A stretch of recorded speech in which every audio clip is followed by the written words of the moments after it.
Bien le bonsoir à vous. Et avant qu'on commence, évidemment, bonne année à tous. Et écoutez, j'espère que cette année sera magnifique pour vous. Je ne vous souhaite évidemment que du bien pour cette année. J'espère qu'elle se passera bien et surtout mieux que 2021, je pense, pour beaucoup. Voilà, on va espérer. 2022 ici, ça voulait dire un petit peu, voilà, de changement, un petit peu de... Voilà. Non mais il fallait.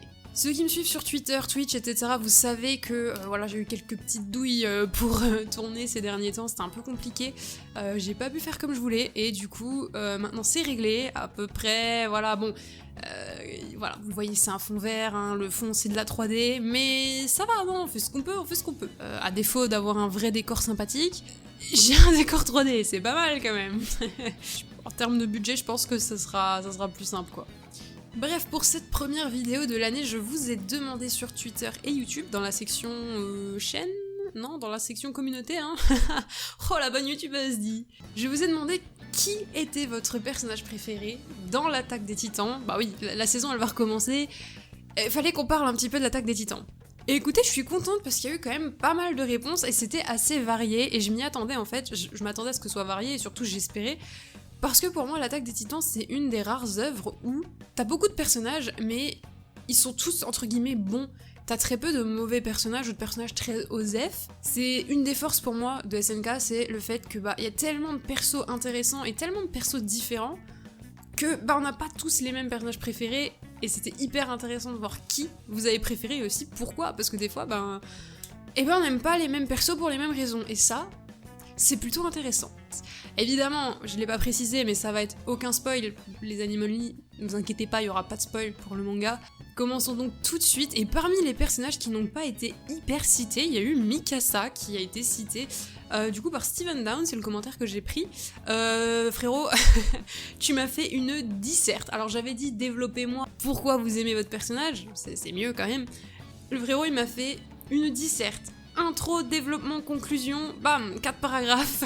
En vrai, je rigole, mais c'est très bien et c'est ouf parce que ça montre que vous êtes impliqué, que vous aimez vraiment le personnage, vous êtes passionné et ça, y a pas mieux en fait. Mikasa est un personnage qu'on peut très clairement définir par personnage à arc plat. Son développement s'est construit et conclu à la seconde même au moment où ses gènes Akarman ont pour la première fois fait irruption. C'est ce genre de personnage qui n'a pas besoin de développement, il n'en a pas besoin pour construire son personnage qui s'est créé pour être centré sur un autre. J'aime Mikasa car elle n'a pas de développement mais elle est magnifiquement bien écrite par ce lien avec ce dernier, sachant que son personnage a été créé dans ce but-là pour arriver à la conclusion finale que les manga readers connaissent. Ceux qui ont lu le manga en se sait, mais pas de spoil évidemment, à mort les spoilers, hein. Elle a également beau être centrée sur Eren, elle n'en reste pas moins humaine, socialement parlant, et son amitié avec certains personnages la sublime quand on voit ses réactions déchirantes suite à potentiellement leur mort. Elle ne pense pas qu'à Eren, loin de là, il est seulement le pilier de sa vie dans un monde atroce où elle peut le perdre à tout moment. Eh bien écoute, je t'avoue que Mikasa n'est pas du tout mon personnage préféré, et c'est vrai que pendant longtemps, maintenant plus quand même, mais pendant longtemps c'est vrai que je l'ai un peu vu comme juste... le toutou de Eren quoi, elle était tout le temps derrière Eren, mais c'est vrai que plus l'histoire avance et plus on voit que certes, Eren il est spécial à ses yeux, et certes, il compte beaucoup, mais il n'y a pas que lui, et ça en fait quand même un personnage qui est relativement intéressant. De toute façon, voilà, Mikasa, ça a beau ne pas être mon personnage préféré, ça reste un personnage que tu peux pas virer de l'œuvre, elle a son rôle, on se sait, et voilà, elle est là pour ça. Et mine de rien, elle a eu des moments très cool, même si je trouve ça dommage, comme tu l'as dit, qu'elle est surtout développée par le biais de Eren et pas spécialement par elle-même en fait. Je trouve ça assez triste, et j'aurais bien aimé avoir une Mikasa qui, entre guillemets, se montre un peu pour elle et pas que pour Eren, parce que c'est vrai qu'elle donne quand même beaucoup l'impression de vivre pour Eren. Ça ne reste pas moins un personnage très cool et très important pour l'histoire. Un autre personnage qui m'a un peu étonnée, je m'attendais pas spécialement à le voir parmi les préférés, Korekiyo qui m'a dit Bertolt.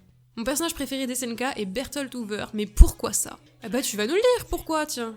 Déjà, il est bon de rappeler qu'il a dû se coltiner Reiner tous les jours, 24 heures sur 24 pendant 5 ans. Oui, car rappelons tout de même que ce dernier avait fini par avoir une double personnalité au fil du temps, et c'est justement là qu'il y avait danger, car Reiner aurait pu sans le vouloir faire griller leur couverture à tout moment. Franchement, rien que pour ceci, moi je dis respect. Saison 3, c'est là que Bertolt va le plus changer, ce sera avant et pendant la bataille de Shiganshina. Comme le lui avait dit Reiner, il est celui qui a le plus grand potentiel de tous les guerriers, cependant il s'en remet toujours aux autres, et ça, Bertolt l'a bien compris. En résumé, Bertholdt est vraiment un personnage que j'aime beaucoup, bah mon préféré en fait, évidemment, et s'est révélé être un terrible ennemi pour le bataillon.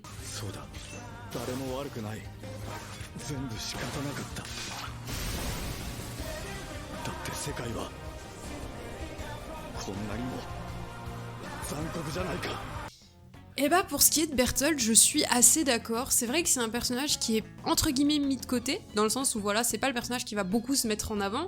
A raison au final, hein, puisque c'était des infiltrés. Je pense que Bertholdt est un personnage qui est profondément gentil, et que ça a dû, bah pareil, hein, comme Reiner, déchirer de trahir entre guillemets les nouveaux amis qu'ils se sont faits, malgré que c'était les démons, etc.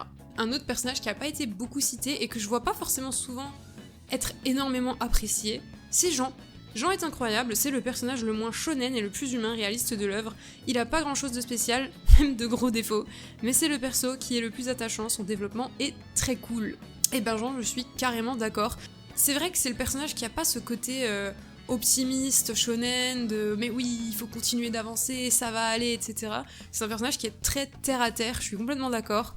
Et mine de rien, c'est un personnage que tu apprends à aimer, malgré qu'au début, bah il est chiant, hein, voilà, il bully Eren et tout, tu te dis bon, frérot tu es chiant, frérot tu es casse-couille, mais mine de rien, c'est un personnage qui a un très bon développement comme tu l'as dit, et qui est, je trouve, très appréciable à la fin, et c'est ce qui en fait un bon perso, c'est que t'as l'impression au début que c'est un petit peu un lâche, un petit peu un connard, un petit peu un bully, et au final tu te rends compte que non, c'est quelqu'un de très bon, et qui a de très bonnes valeurs aussi, donc je comprends, Jean, très bon personnage, mine de rien, et je pense même personnage très sous-coté au final. On a aussi eu quelques personnes qui m'ont parlé évidemment de Sacha, Mademoiselle Patate, pour la douceur qu'elle apporte à l'œuvre. Sacha, vu que manger est une priorité pour elle, je m'identifie à elle, bon voilà. Il y a eu quelques petits clins d'œil pour Sacha. Et du coup, pour tous ceux qui apprécient Sacha, je vous laisse profiter de cet instant.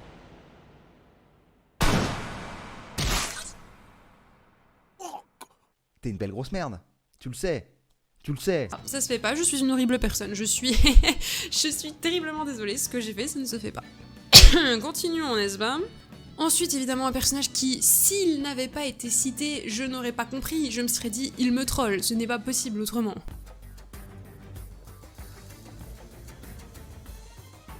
Évidemment, hein, le seul, l'unique, le grand, Levi, bien évidemment, qui n'allait pas citer Levi ?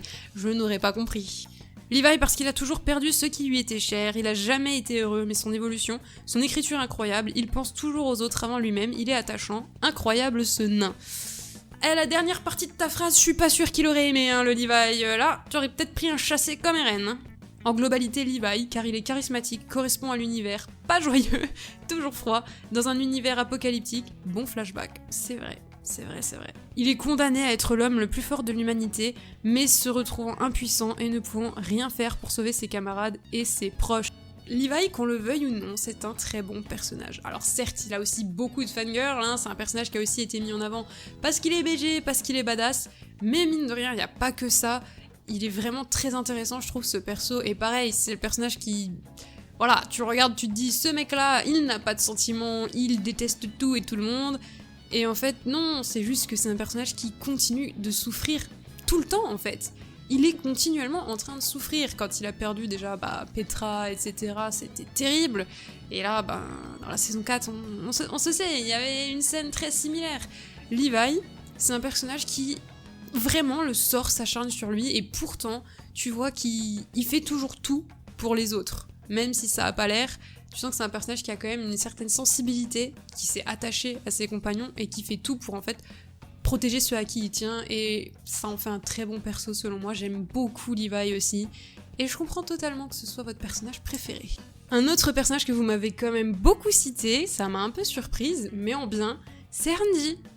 Hanji, de par son caractère et sa force, un perso dont j'aurais aimé connaître son passé, on est d'accord, hein, on est très clairement d'accord. J'aurais clairement aimé en savoir plus sur elle aussi à ce niveau-là. Très forte en caractère et très curieuse, d'où ses expériences, et qui pour moi a une très grosse place dans l'histoire. Hanji, si je dois développer en bref, c'est le perso savant fou dans un monde déjà complètement taré, mais tu trouves quand même qu'elle est à l'ouest. Bon, waifu pour moi. Bah oui, non mais quand il y a le mot waifu qui rentre en jeu, c'est fini, là c'est fini, enfin... Non mais je comprends. Ici c'est team Annie waifu, mais je comprends totalement. Hanji, c'est pareil, c'est un personnage que je trouve très compliqué à cerner, en tout cas au début. Tu te dis qu'elle est pas très claire, etc. Mais quand tu regardes au final, elle a eu un impact qui est énorme dans l'histoire, comme je le disais tout à l'heure. Déjà juste le fait que c'était la première à traiter, entre guillemets, les titans comme des humains, et non pas comme des choses, comme des monstres, etc. Et tu te dis, bah elle est complètement tarée en fait, les titans c'est des monstres, ils veulent les bouffer, ils sont pas gentils, enfin bref, y a aucune raison de les traiter comme des humains, tout ça pour au final découvrir que les titans c'est quoi? C'est tout simplement des humains, et je trouve ça oufissime que, entre guillemets, Hanji, elle était dans le futur par rapport à ça, elle était trop loin pour nous. Et évidemment, comment faire une vidéo sur vos personnages préférés sans parler de Reiner, évidemment. Reiner, ou le personnage qui m'a fait faire le plus gros retournement de veste de ma vie, peut-être? Oh, peut-être. Reiner, le fait qu'il développait une sorte de double personnalité entre l'endoctrinage Mar et ce qu'il a vécu sur l'île de Paradis, plus sa détermination, que ce soit pour une mission ou autre, il n'abandonne jamais. C'est vrai que Reiner est un personnage qui... Bah pareil, au début tu te dis putain mais quel connard, il les a trahis, il a fait beaucoup de mal, et en fait quand tu vois l'autre côté du décor, il aimait juste les gens dans les deux camps, et il pouvait rien y faire. Sa mission c'était d'éliminer les Eldiens, mais il a fini par s'attacher aux Eldiens. Qu'est-ce que tu veux faire dans ce cas-là? Le pauvre.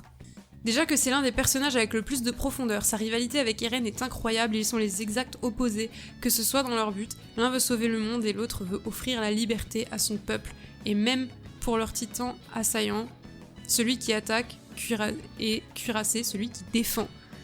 C'est on ne peut plus vrai, et ça aussi j'ai beaucoup aimé cette espèce de parallèle en fait qui est dessiné entre Eren et Reiner. Je trouve ça vraiment très très cool. D'ailleurs en termes de parallèle, Eren et autres personnages, on avait Gabi avant, et c'est pour ça je pense que beaucoup d'entre vous, votre personnage préféré c'est tout simplement Eren Yeager. Bien sûr, Eren Yeager, bien sûr. Ça, j'en étais sûre quand j'ai fait cette vidéo. Je me suis dit, le personnage qui sera le plus apprécié, je pense que c'est Eren. Et effectivement, c'est celui qui a été le plus cité, que ce soit sur Twitter ou YouTube. D'ailleurs, celui que vous m'avez le plus donné, c'était Eren. Je vous mets quelques commentaires par-ci par-là. Eren Yeager qui est pour moi un personnage très bien écrit. On sent son évolution entre le premier chapitre et la fin du manga. Alors ça, c'est clair. Tu as au début un Eren égoïste qui l'est toujours à la fin d'ailleurs, mais avec beaucoup plus de vécu et d'honnêteté envers lui-même, je trouve. Je pense sincèrement qu'Eren est l'un des protagonistes les mieux écrits que j'ai vus, si ce n'est le mieux écrit. Vous savez, je suis pas forcément sa grande fan, j'ai pas forcément aimé les choix qu'a fait le personnage, mais objectivement, en termes d'écriture pure et en termes de son développement, c'est une dinguerie, il est beaucoup trop incroyable. La force de Eren, je trouve, c'est qu'au début, c'est un héros tout ce qu'il y a de plus classique et même pas spécialement intéressant. Il est souvent mis de côté par rapport aux autres personnages. Je sais que moi, à l'époque, quand j'ai commencé SNK, c'est pas que je m'en foutais d'Eren, mais j'étais pas spécialement hypée, tu vois. J'avais pas cette hype vis-à-vis de Eren, et je sais que j'en parlais avec des potes, et je disais, ouais, c'est dommage, le héros, il est vachement en retrait par rapport aux autres persos. Il a rien de fou, tu vois. Et t'arrives saison 4 avec un Eren qui a juste tout pété, et évidemment quand on a lu le manga, on en sait encore plus, et je pense qu'il va nous faire tous vriller avec la nouvelle saison qui arrive. Les Anime Only, vous allez vous régaler. Mais c'est vrai que c'est un personnage qui, au final, est très complexe, et quand tu vois dans sa globalité, en fait, il est incroyable depuis le début, c'est juste que t'es pas capable de le voir au début, et c'est ça qui est trop fort avec Isayama, c'est que c'est le cas pour quasiment les 3/4 des points dans l'œuvre, mais bon. Et c'est ça que j'aime beaucoup dans le personnage d'Eren, c'est qu'il est plein de surprises pour le coup, et qui l'emprunte un chemin que très peu de protagonistes dans des mangas vont emprunter, et ça, je trouve que c'est incroyable. Et je comprends totalement que ce soit le personnage préféré d'énormément de personnes, parce que, comme dit, plein de surprises, retourne le cerveau à tout le monde, et extrêmement badass, son évolution elle est incroyable. Enfin voilà, merci à tous ceux qui ont participé, j'espère que cette vidéo vous aura plu. Moi ça m'a fait plaisir de tourner ça et d'avoir un petit peu vos retours et vos opinions sur les personnages. Encore une fois, je suis désolée, j'ai pas pu mettre tous vos commentaires, j'ai pas pu mettre tous vos persos, la vidéo aurait été super longue, mais c'était super intéressant de voir qui vous appréciez et surtout pourquoi vous les appréciez. Et voilà, je pense qu'on refera peut-être ce concept si ça vous a plu, avec d'autres personnages, avec d'autres mangas, avec d'autres sujets, je sais pas, quel est votre arc préféré, quel est votre moment préféré dans X ou Y truc. Ça peut être intéressant, ça peut être rigolo.